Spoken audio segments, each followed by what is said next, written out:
As someone who had a spinal fusion surgery just over 6 months ago, I want to talk about something that often gets misunderstood in training spaces. Why bending and twisting your spine is not reckless, but it's actually one of the ways that we build more resilient and adaptable movement. If you look at how the spine is designed, it is not a single rigid column that's meant to stay neutral at all costs. It is a series of segments that each are contributing small amounts of flexion, extension, rotation, lateral flexion, side bending. No single joint is doing anything dramatic on its own, but together they create options. And options are what give us capacity. From a biomechanical perspective, strength is highly specific to the ranges and the patterns that you train. If you only ever load the spine in a braced neutral position, you get very good at producing force there. But the nervous system learns exactly what it practices also, and only what it practices, really.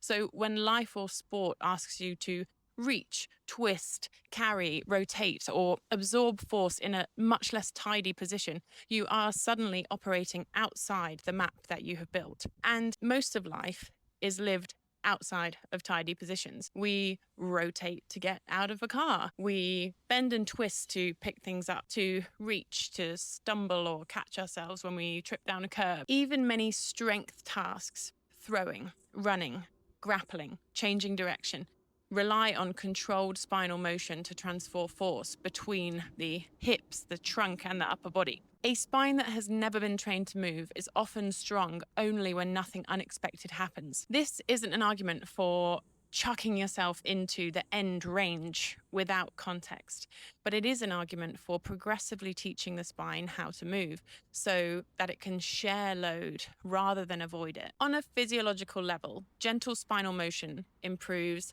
tissue tolerance, sensory feedback, and coordination. It gives the nervous system more information about where you are in time and space, which joints are contributing, and how the force is being distributed. That information matters, especially if you're someone who is living with pain, where the system often becomes protective and narrows your movement options in an attempt to stay safer. I say this not just as a coach, but as someone who has navigated spinal injury, chronic pain, surgery, and recovery. When I was cleared to begin gentle spinal movement in, 6 weeks post fusion, after everything had been kind of held still for a long time, I knew immediately that bending and rotating again was not going to be a step backward, but it was more a return to a kind of dialogue with my body and with myself, and a way of reminding my system that movement could be graded, intentional, and safe. Training spinal motion doesn't make you weaker in rigid tasks.